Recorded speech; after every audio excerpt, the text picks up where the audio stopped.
నమస్తే, నా పేరు Shivaji. Welcome to our channel. Jogi Ramesh పైన మొత్తం 9 కేసులు బుక్ అయ్యాయి. సో జోగి రమేష్ ఏ క్షణానైనా అరెస్ట్ అయ్యేటువంటి అవకాశాలు పుష్కలంగా కనబడతా ఉంది. సో ఈయన కులాల మధ్య గొడవలు పెట్టే విధంగా ఈయన చేయాల్సిందన్నీ చేసేస్తాడు. నేను బీసీ అంటాడు, నేను గౌడ బిడ్డను అని చెప్పి రెచ్చగొట్టేలాగా వ్యాఖ్యలు చేస్తాడు. అదేవిధంగా నారా లోకేష్ గారి మీద, చంద్రబాబు నాయుడు గారి మీద, పవన్ కళ్యాణ్ గారి మీద పదే పదే పదే విమర్శలు చేస్తూ ఉంటారు. సో 2 వర్గాల మధ్య గొడవలు పెట్టడానికి ఈయనైతే ప్రయత్నాలు చేస్తూ ఉన్నాడు.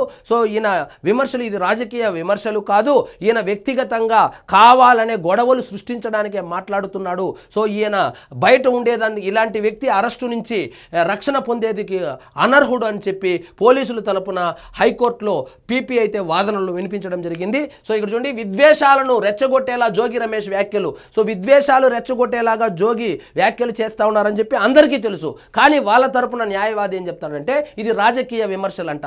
రాజకీయ విమర్శలు ఆ విధంగా ఉంటాయా? అంత సంస్కారవంతంగా ఉంటాయా? ఇప్పుడు అంబటి రాంబాబు చేసింది ఆ రాజకీయ విమర్శలని సాక్షాత్తు జగన్మోహన్ రెడ్డి గారే చెప్తారు.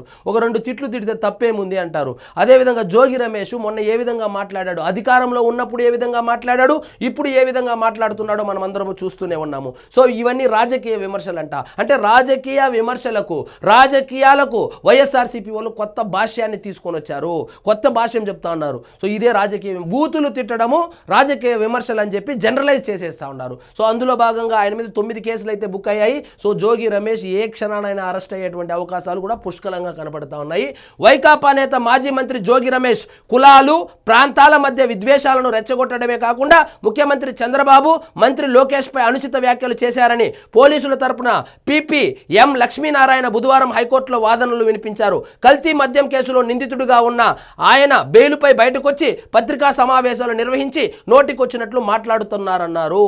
సో ఆయన నకిలీ మద్యం తయారీ కేసులో ఆల్రెడీ జైల్లో ఉండి దాదాపు 3 నెలలు జైల్లో ఉండి బెయిల్ మీద బయటకు వచ్చి, సో బెయిల్ మీద బయటకు వచ్చేటప్పుడు అది కండిషన్ బెయిల్. అంటే ఇలాంటి ప్రెస్ మీట్లు పెట్టడము, ఇలాంటి వ్యాఖ్యలు చేయడము, ఇలాంటి రాజకీయ వీళ్ళ దృష్టిలో ఏంది రాజకీయ విమర్శలు, మన దృష్టిలో ఏంది అవి బూతులు మాట్లాడకూడదు.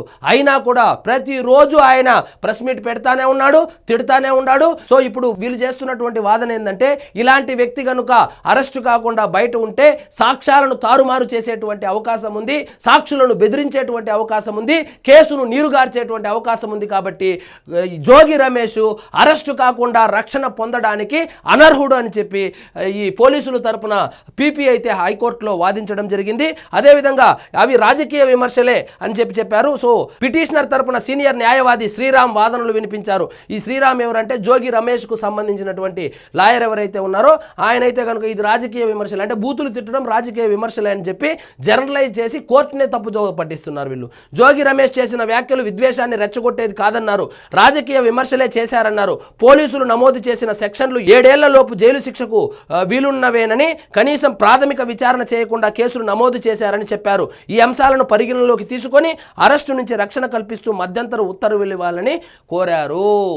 సో ఇప్పుడు వీళ్ళు ఏమంటున్నారు, ఆ కేసులు కొట్టేయాలా, అది 7 సంవత్సరాల కన్నా తక్కువ జైలు శిక్ష ఉంది కాబట్టి సో ముందస్తు బెయిల్ కావాలని వీళ్ళు కోరుతున్నారు. లేదు అతడు అనర్హుడు అని చెప్పి పోలీసులు అయితే వాదిస్తున్నారు. సో న్యాయ నిపుణులు అయితే ఏ క్షణానైనా జోగి రమేష్ అరెస్ట్ అయ్యేటువంటి అవకాశాలు కనిపిస్తున్నాయని చెప్తున్నారు. మరి చూద్దాం ఏం జరుగుతుందో. సో ఇదండి ఈరోజు మన టాపిక్. మీకు ఈ వీడియో నచ్చినట్లయితే లైక్ చేయండి, షేర్ చేయండి, ఛానల్ మాత్రం సబ్స్క్రైబ్ చేసుకోవడం మర్చిపోవద్దు.